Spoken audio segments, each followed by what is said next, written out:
Good afternoon, everybody. This is Doug Jury from Zadara. We're going to go ahead and let everybody find their virtual seats in the virtual classroom here. We're going to be starting in just a few minutes. So go ahead and grab that extra cup of coffee, grab another iced tea if you wish. And I think we're going to have a lot of fun this afternoon. So stick with me here. I see people still trickling into the classroom. So we'll get started in just a moment.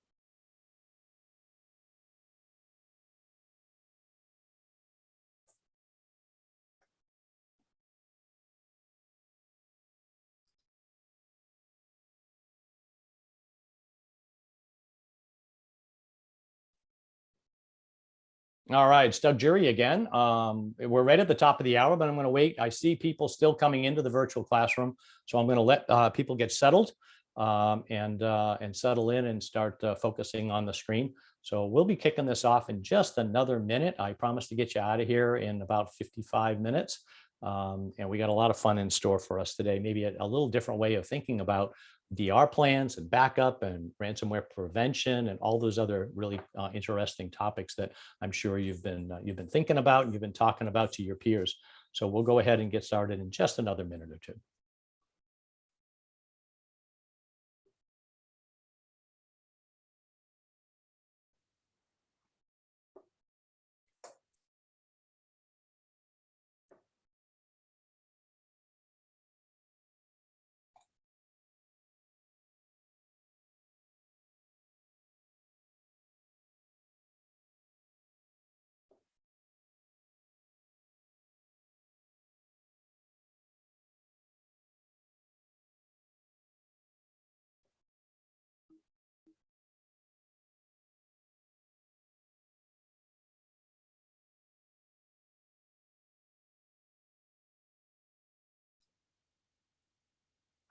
All right, looks like we're coming up to just a few minutes past the hour. So I'm going to go ahead and get started. And by way of introductions, let's go ahead and bring up the team here. I'm Doug Jury, the Vice President of Partner Marketing here at Zadara, and I'm going to introduce Nathan Golden. Nathan, you want to say hi to the folks here? Hi there, yeah, Nathan Golden here, owner of Managecast.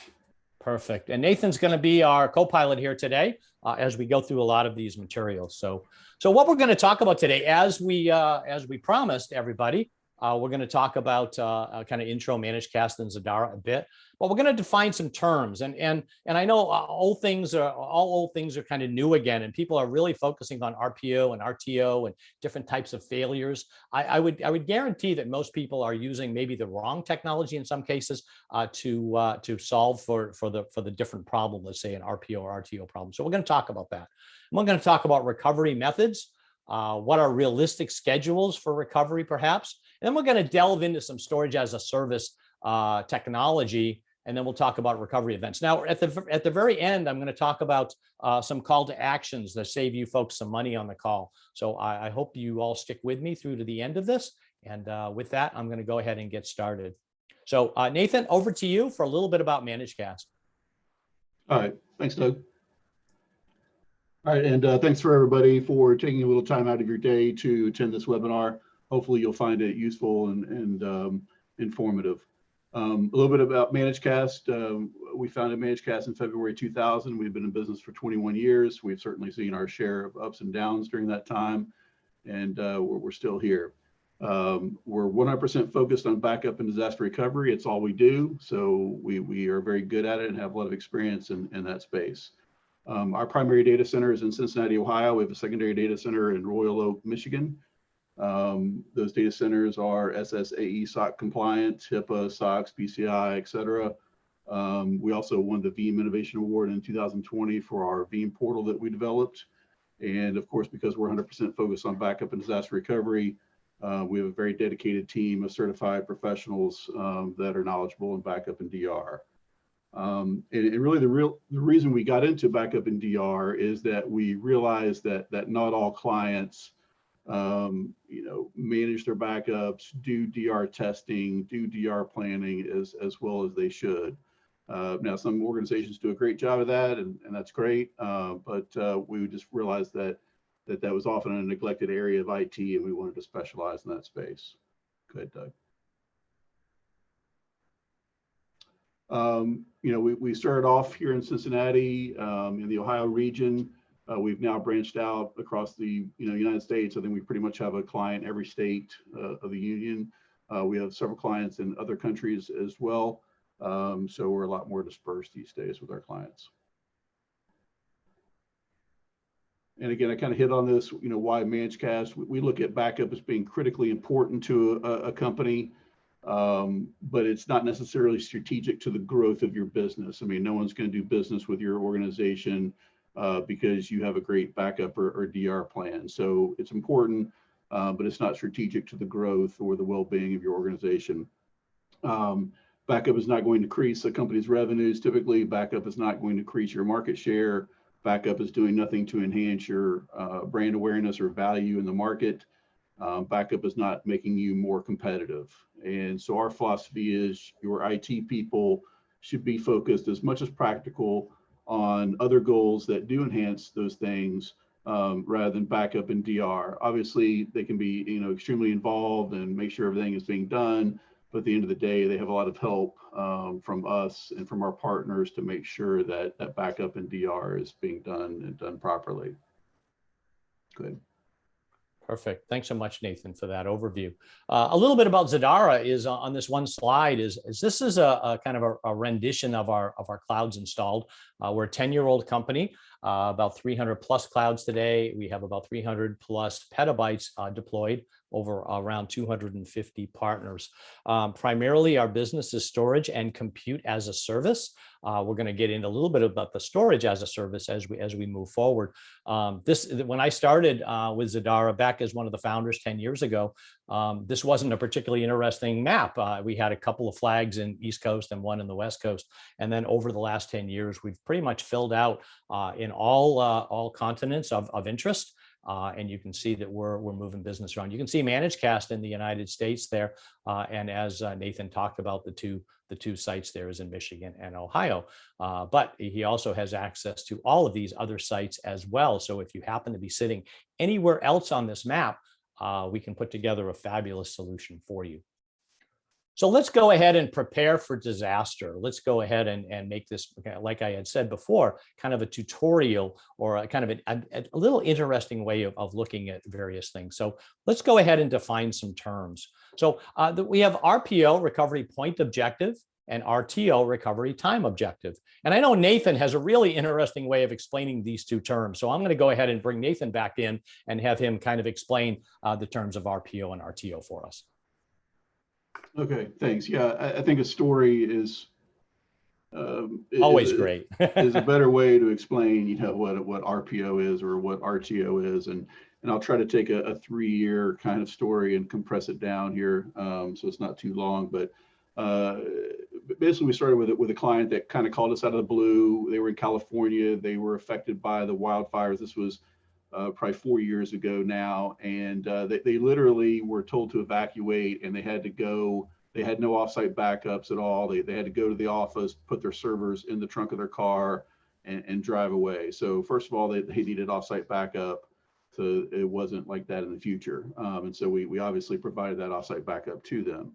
And then the next year, believe it or not, again, if you know California, the news, they got hit by wildfires again, another evacuation order. They had the backups off site. That's great. They didn't have to put the servers in the trunk of their car. But then all of a sudden it became apparent, like, okay, if we had to recover, if our building burns down, like, how long will it take us to recover our data? We've got it off site. That's great. But we have to get equipment. We have to have, all this infrastructure. We have to get our data. We have to restore it.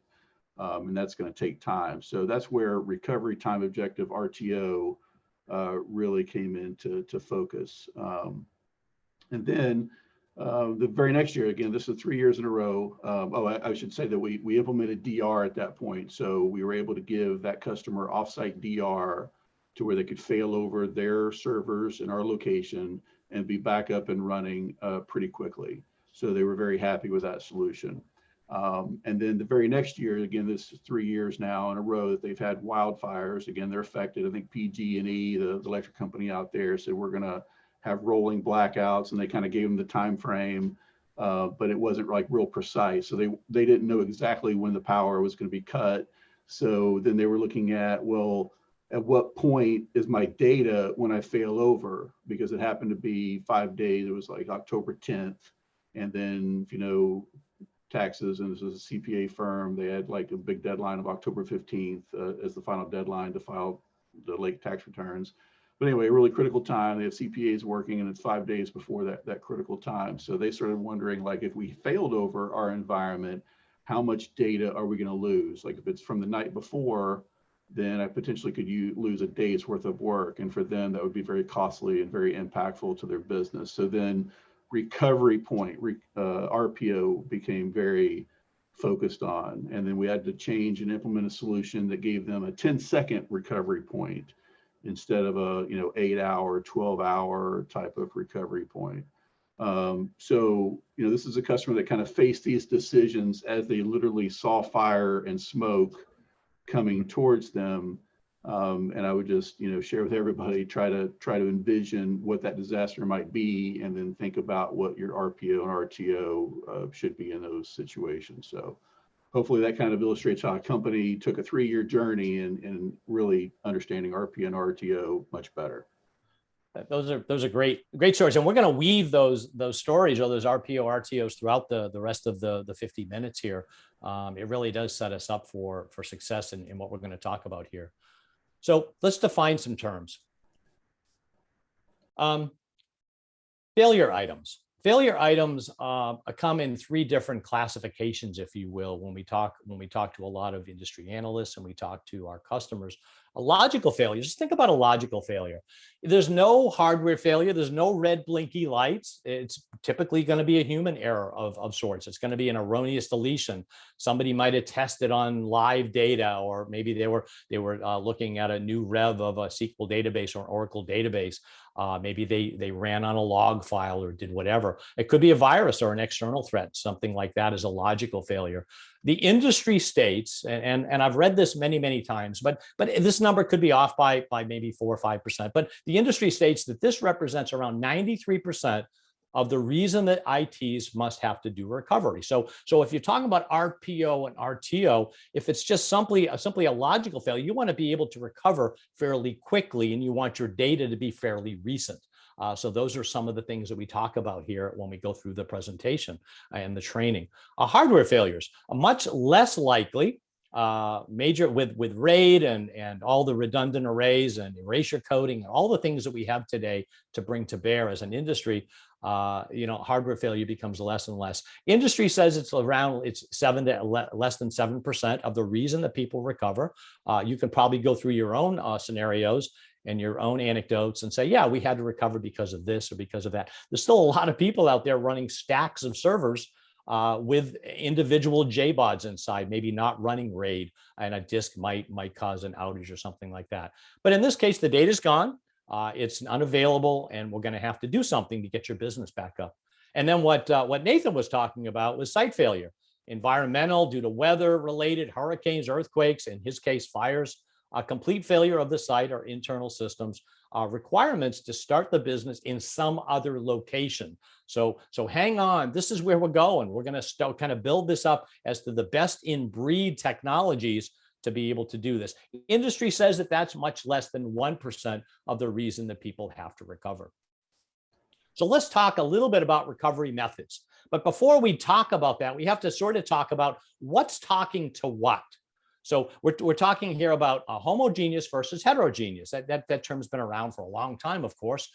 So homogeneous is like arrays. It's when a Zadara talks to Zadara, or EMC Dell talks to EMC Dell, or HP. So it's like to like. And typically this internal data protection that's running inside the arrays. You can run things like snapshot or replication or cloning or mirroring or whatever, but it's kind of like to like. There's no external software required in a lot of these cases. A heterogeneous environment says that we're now going from different arrays to different arrays, or different vendors to different vendors. In this case, to really bridge the gap, we're going to bring in products for like backup and replication software. And you'll see us talk about Zerto and Veeam and things like that. So I wanted to just define, people will always ask me the question, can I just take a brand X and just mirror it to a brand Y? And the answer is no, that's a heterogeneous environment. And we have to bring in a third-party vendor, one that Managecast brings in when they start to put together these solutions. So those are some terms I wanted to talk about. And now we have, basically we have our backup software here. Bringing in Veeam. So this is a local environment. Now we have a primary storage on-prem. We're going to be doing backups, and these little icons represent backups. It's going to be a local backup in this case. This is what you're doing every day, I'm sure. You may or may not be using Veeam. You may be using other products out there, but it's a local backup. You're doing fulls and incrementals. You're doing recovery of files or entire volumes. You're completely doing a recovery of a virtual machine or whatever. But this is probably what you got running inside your data center today in most cases. Now, the next slide, I'm going to bring Nathan back up again. This is really what Managecast does for a living in a lot of cases, is they basically bridge this on-prem to a remote site, just like he just spoke about. So you want to give a little bit of background on this one, Nathan, as to how we're going to recover from perhaps a hardware or even a site failure. Yeah, so the majority of our customers, they do some level of replication or backup to our data centers. So we're taking that on-premise storage at the customer site and backing that up or replicating that to our data centers. Now we offer both backup and DR, so we kind of separate those two. DR meaning you can recover very, very quickly.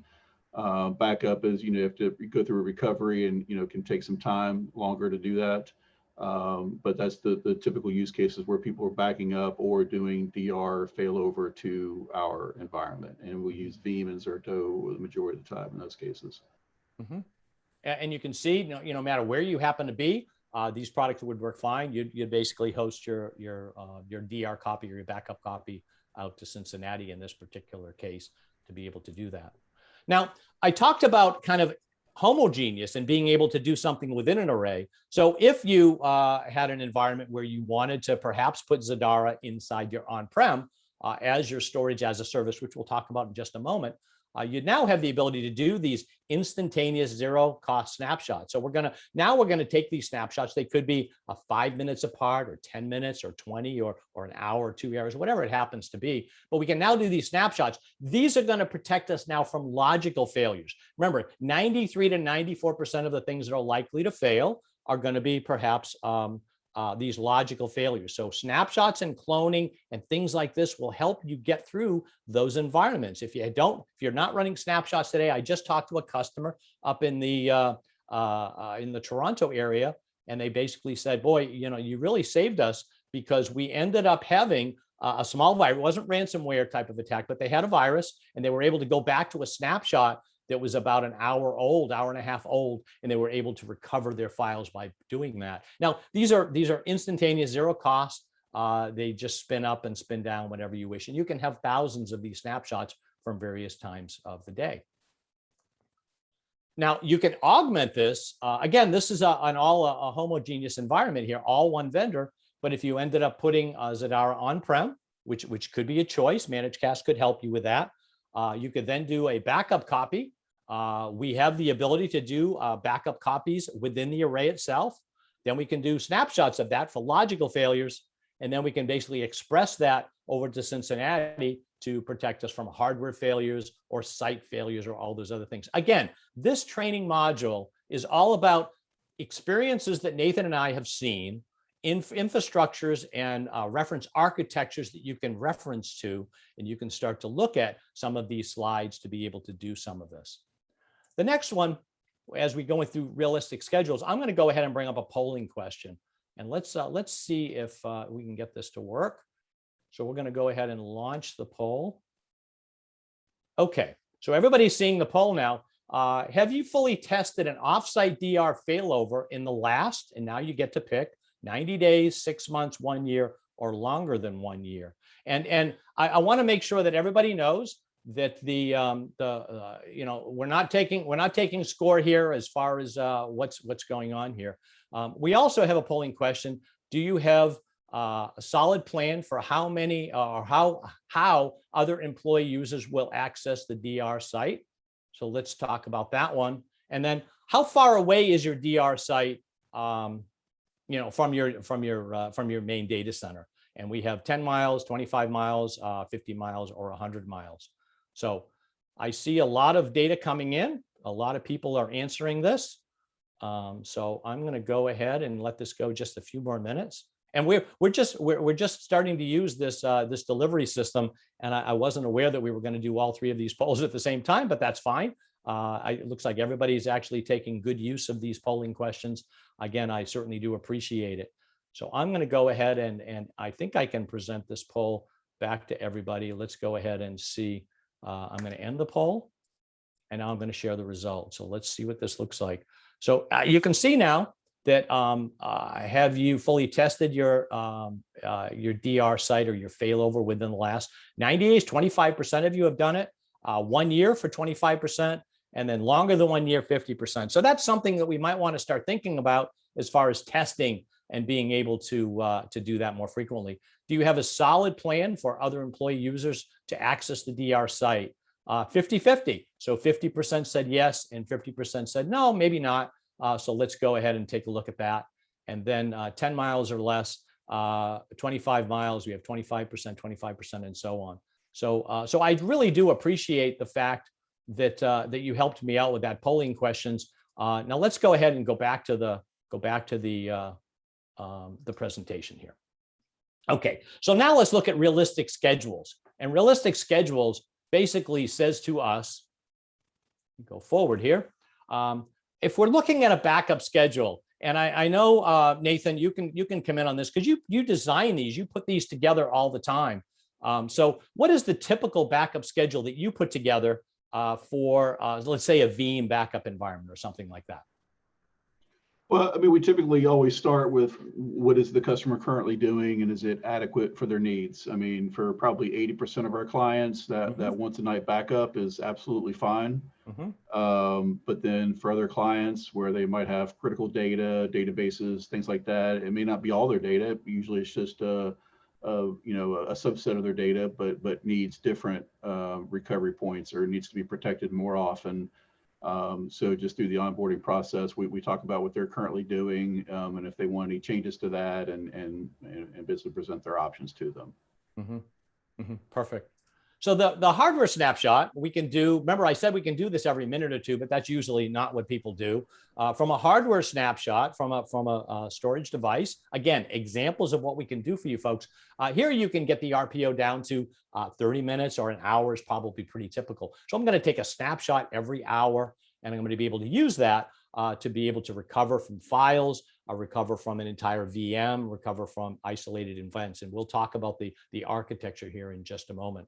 And then I'm going to send this back over to Nathan, and we're going to talk a little bit about backup events as we go remote. So now we're going to go remote. We're still looking at an RPO of 4 hours. Does this change from local to remote, Nathan? Is this pretty typical, or would most people do it a little bit further out than the 4-hour schedule? Again, it really just depends on the client and their needs. I mean, you can certainly have different schedules locally versus offsite, or vice versa.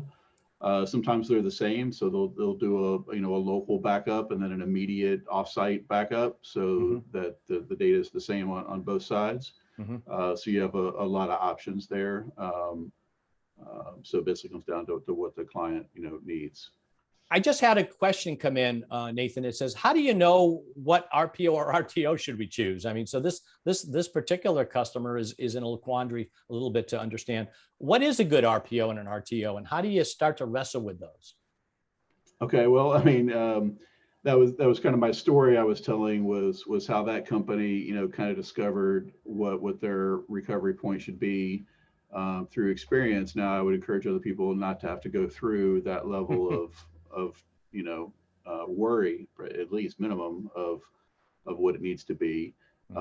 So minimum, maybe do some tabletop exercises, bring in some key business people, managers, maybe non-IT people, course, they're going to say, everybody's going to say, oh, my stuff's most important. I can't be down more than, I can't lose more than an hour or, 10 minutes or whatever. I mean, but you really try to nail down, well, what is the impact of the business? And kind of the longer question, I mean, the proper answer, if money were no object, is you would do a business impact analysis where you look at the impact of the business if you had a disaster. And then you combine that with a risk assessment where you determine, like the site event where Doug had a slide that said only 1% or less than 1% of all events are site disasters.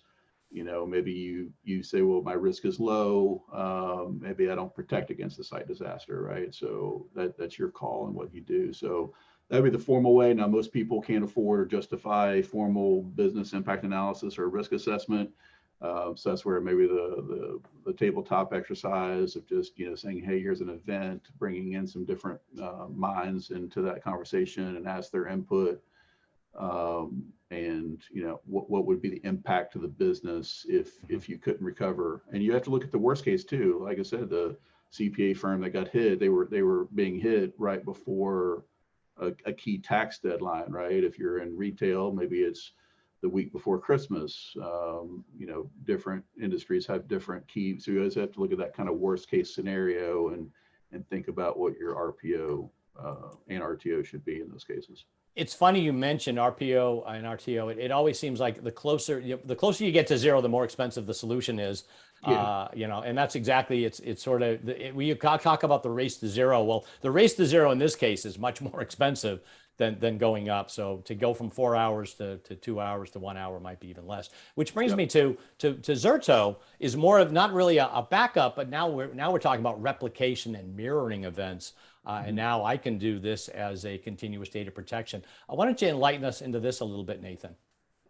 Yeah, Zerto is a great product. It's only for certain types of customers, and usually it's the type of customers that have a very expensive downtime component. It's probably in the tens of thousands of dollars or more per hour that they're going to lose if they lose data.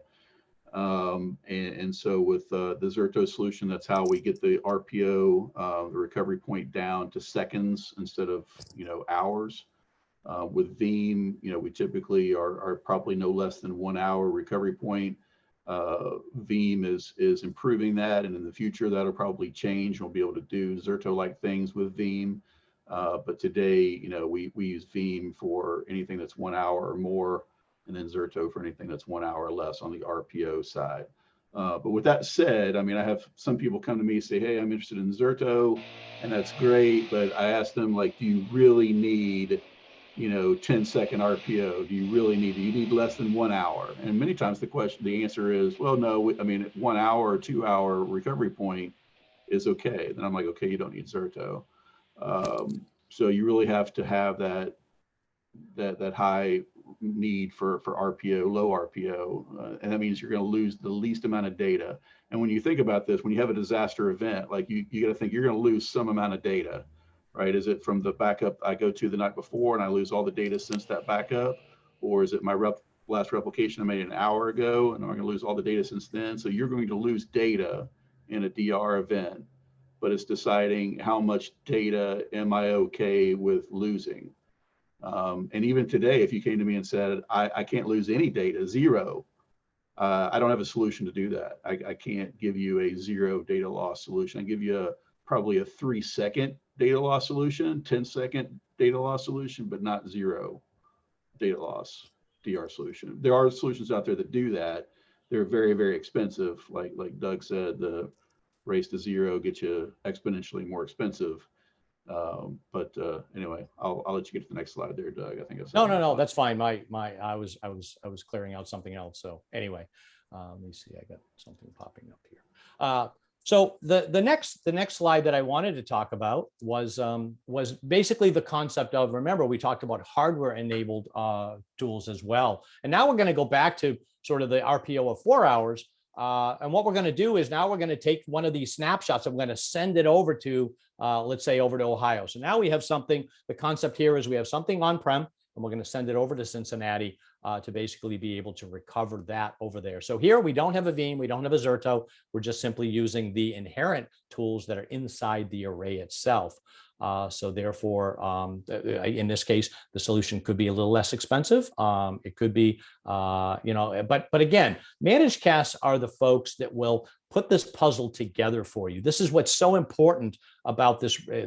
I'm not going to give you a blueprint that says go do 1, do 2, do 3, do 4, and suddenly now you can sit back in your chair and everything's comfortable. That's not the case. We have to basically come up with a reference architecture. We have to come up with a way you want to do it. We have to listen to you. We have to do audits, and we have to basically take you through some of this. And we're going to talk about that at the end of this presentation. So for you folks that are out there, just hang on, and we're going to go ahead and kind of turn you loose on some of this as well. So this particular case here is we're just going to use this native mirroring tools that allows us to basically create this replication or this snapshot enabled replication tool. Now let's talk a little bit about, I've been talking about Zadara and storage as a service. So I wanted to just spend just a little bit of time on the fact that Zadara and storage as a service basically is a product, a storage product, if you will, and a compute product that was kind of built for the ground up to do this. Remember, I showed you the map of 300 plus sites. Well, this product was built on the premise of being enterprise grade solution, so it can stand toe to toe with all the big boys and all the RAID solutions that are out there today. We've got thousands of customers that are running on this. The ability to run solid state disks and hard drives and encryption and snapshots and mirroring and all the pieces that you want in enterprise class storage. But we wanted to build that in a cloud manner, in a cloudy manner. We wanted to be able to have it on-prem, in a co-location, in a cloud, scale up, scale down, and only pay for what you consume. And then we wanted to basically be able to do this with expert management, the ability to manage this from remote, anywhere in the world, and basically kind of allow us to be your IT department for your storage, to be able to be proactive and be able to do some of this. So a business model created before the product was even designed. We knew we wanted to build this. We knew where we wanted to go. So if we take these three together, enterprise grade, you can't get it wrong, and it's agile, scale it up, scale down, or do whatever you wish.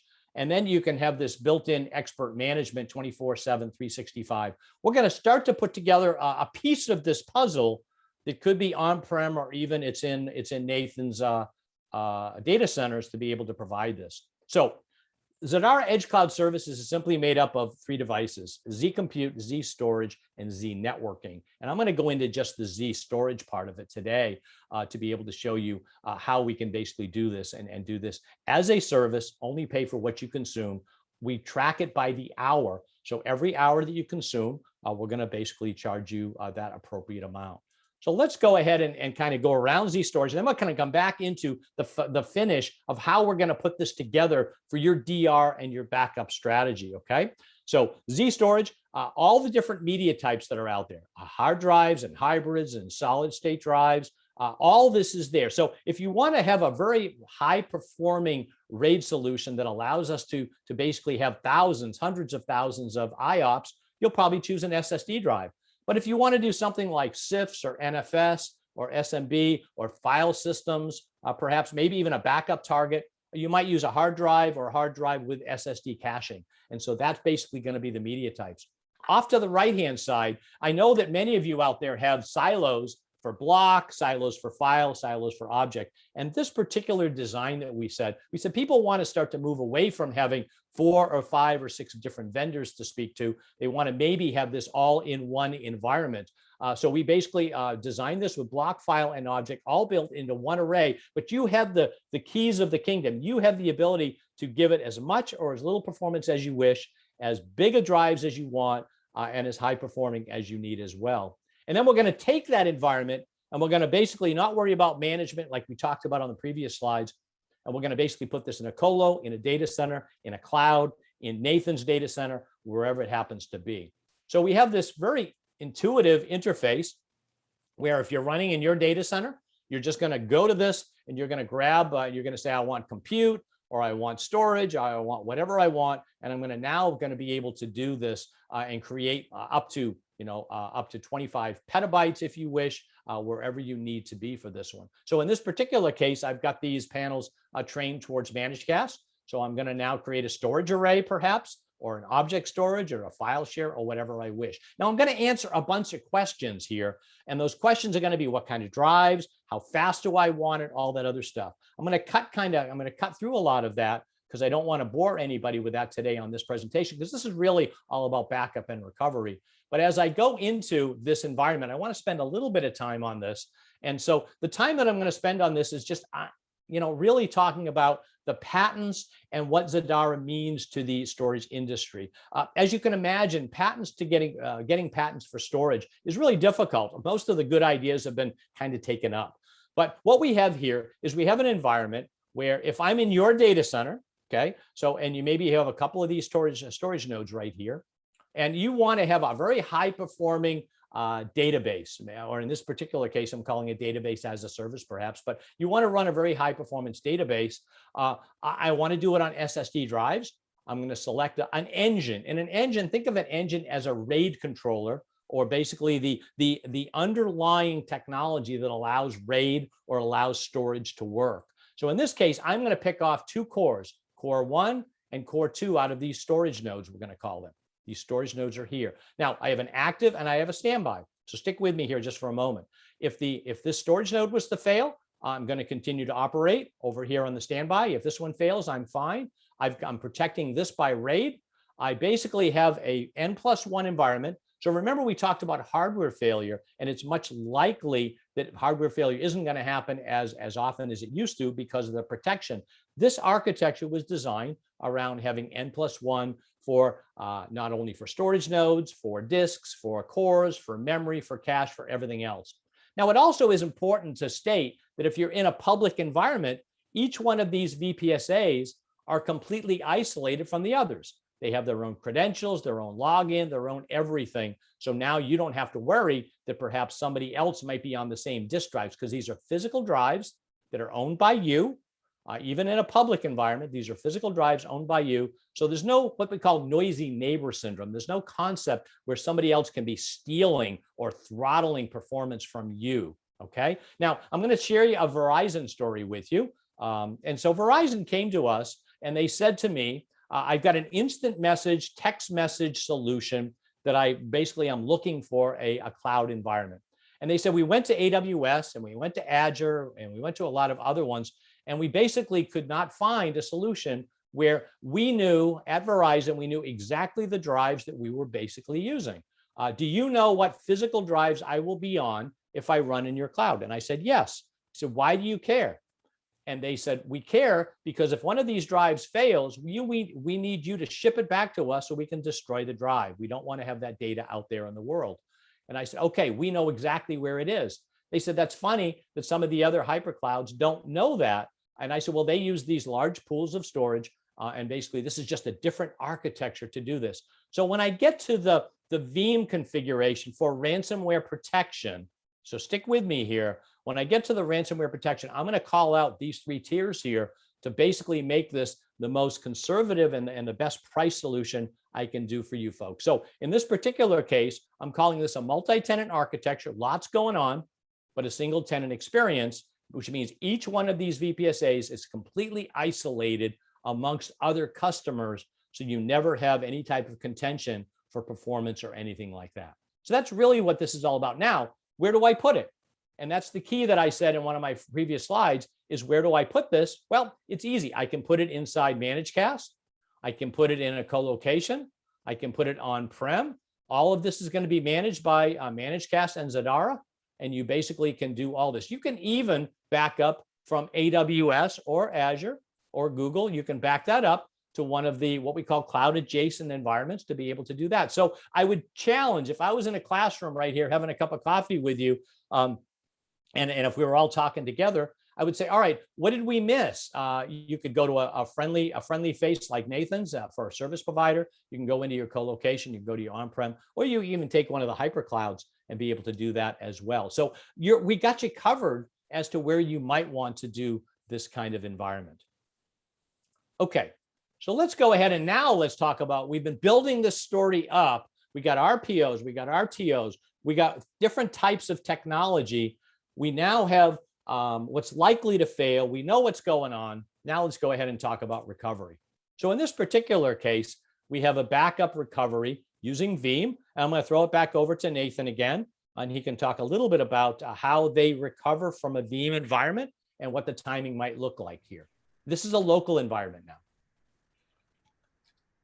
Yeah, so I mean, again, we're making a backup either once a day or multiple times a day. I guess in this case, the recovery point is 4 hours, so we're making a backup every 4 hours. And so if we had an event at 3:02, at that time frame, we would have to go back to the 1 a.m. Backup. So that time of day, we're probably not going to lose much data, but you are losing 2 hours of data in that case, if the backup was at 1 a.m. and the failure was at 3:02. And the RTO, if we wanted to, I guess, would be, if it was a complete, maybe an environment where we had to have a server reboot or something like that, it might be 15 minutes or boot time. You can't forget the boot time, perhaps, in a lot of these examples to be able to do that. But this is kind of a local environment.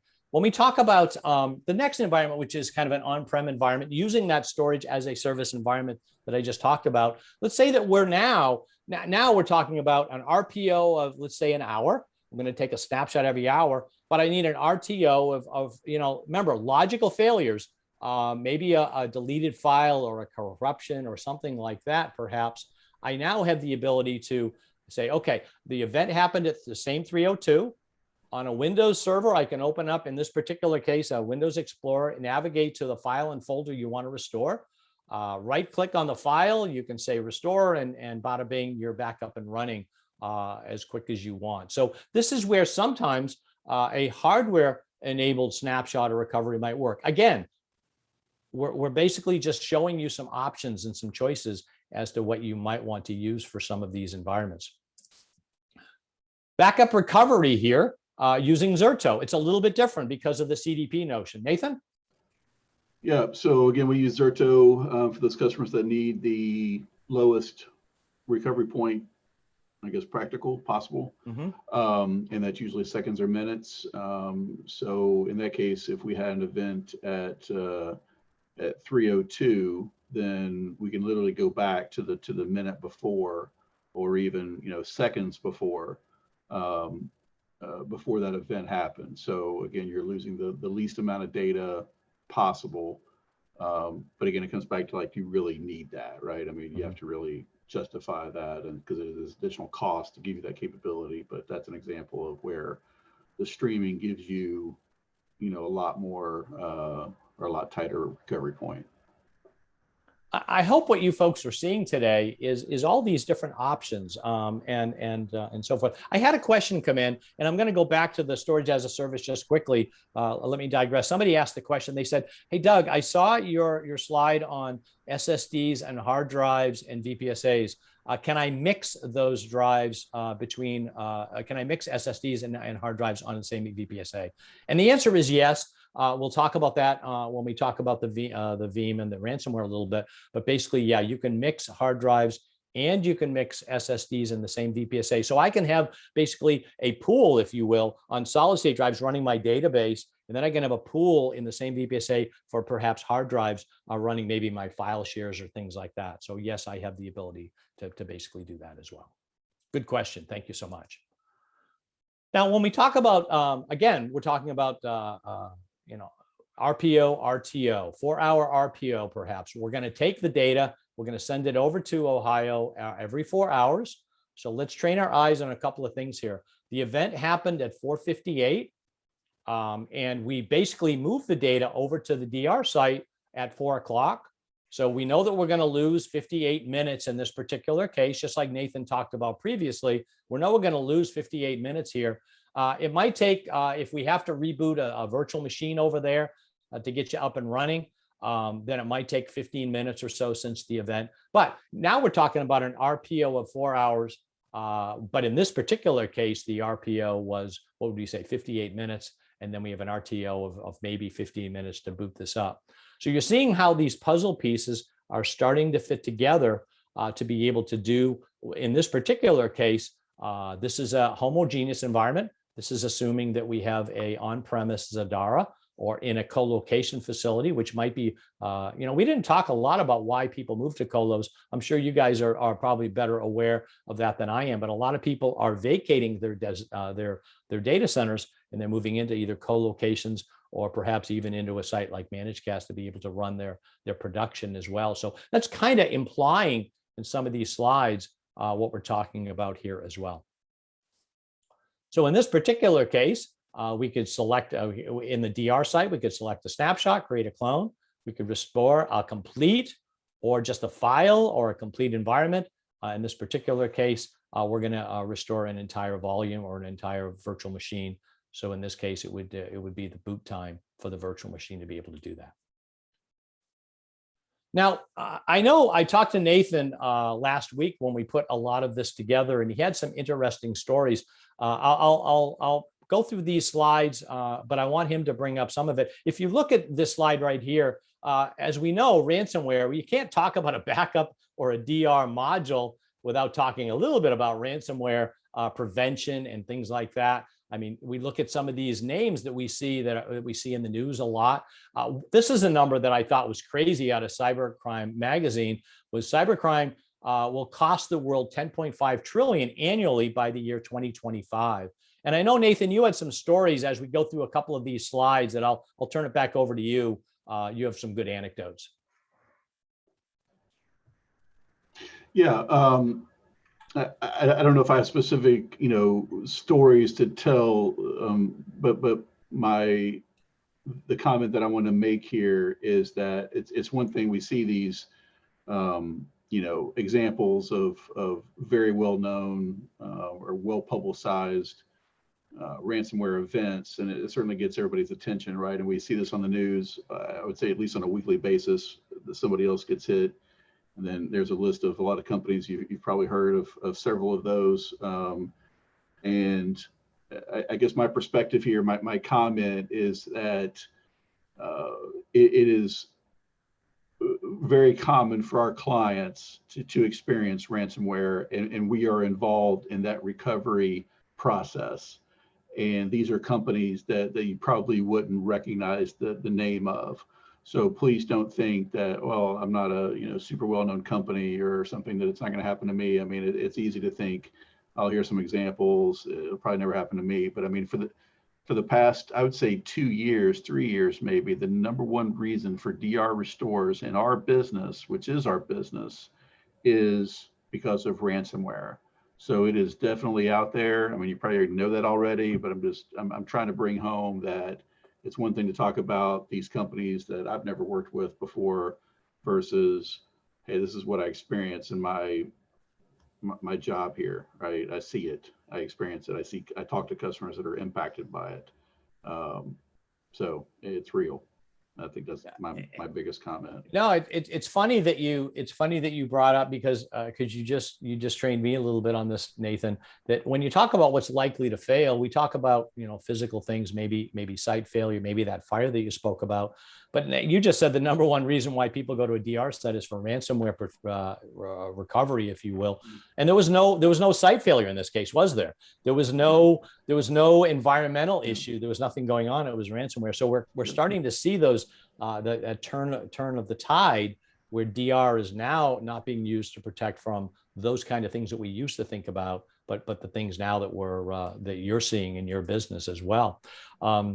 That's great points. When we talk about Veeam is one of our favorite partners when it comes to ransomware prevention, if you will, or protection. And they have this notion called the zip code 32110, and it says 3 different copies of data, 2 different media types, one that's off-site, one that's immutable. It's funny, air-gapped. So I read a report. I have my little backup drive on my computer here, and it runs, every hour or two. I run on a Mac, and it backs up every hour or so. And I here I am, a customer in this industry or a user of this technology, and it said, well, make sure that you unplug, you do your backup, maybe do 2 or 3 backups, then unplug your drive. Don't just back up all day long, because if something happens, you want to, basically have that air gap. So you want to basically be able to disconnect that backup from the real world, if you will. So we basically have a good recovery, an option to recover from. And then we want to be able to test that frequently and be able to do some of that, just like we talked about in the polling questions. It sounded like a lot of people hadn't tested their backup or their DR strategy in maybe a year or more. And I would basically tell everybody to do that. I think it was University of Texas did a study. They said 50% of all untested, I'm talking about kind of a homegrown backup solution or whatever, 50% probably would not work if you haven't tested it and nurtured it and made sure that everything was okay out there. So we want to basically be testing some of that. So let's put some configuration in here and let's talk about how we can do this. Now, there's lots of ways of spinning this puzzle, of course, but let's talk about 3 different copies here. So here we have, if you follow my mouse, if we had something on site, now this doesn't have to be a Zadara performance tier, but this would be perhaps SSD drives or hard drives with caching. Doesn't have to be us on site. It could be any of your other devices out there, work quite nicely. And now you have the ability to put a performance tier. This is going to protect you, just like we talked about previously. This is going to protect you from being able to recover at a local level, perhaps or maybe a hardware failure, or perhaps a erroneous deletion, a logical failure, any of these types of things here. Now, we're also going to have an offsite block level storage, perhaps, or a capacity tier. And we're going to back that up over to here. And then we're going to have this object storage in record lock. So this is the air gap part of it. We'll jump over to this one for a moment. This is the air gap part. Once you write something to object storage that is air gap protected or immutable, you now can't overwrite it. You can't interject a ransom into it. You can't get anything inside of that or a virus inside of that particular environment.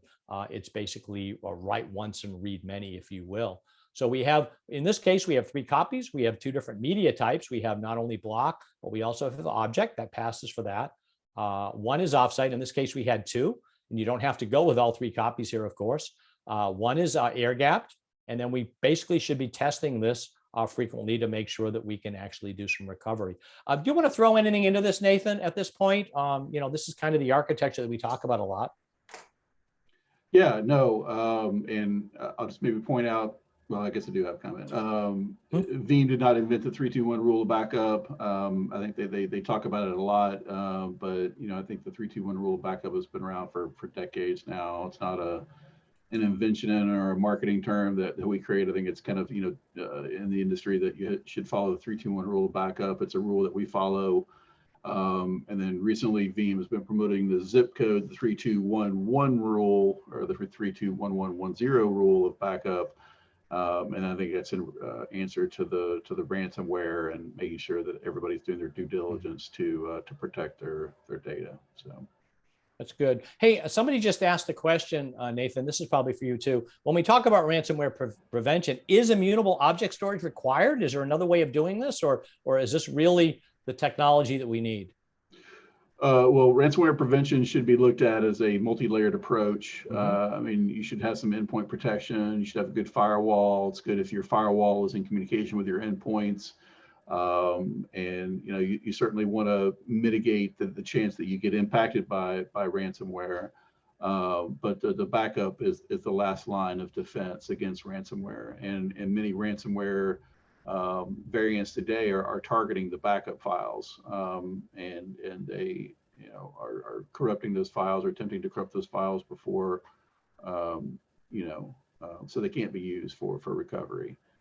And so that's where the immutable object storage comes in, that we can basically recover that data no matter what.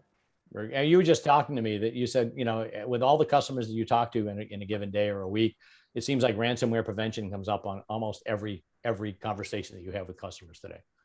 Yeah, it seems like a lot of people are very aware of it. You don't have to go very far. You can turn on your radio or turn on the news somewhere, and you're going to hear something about it.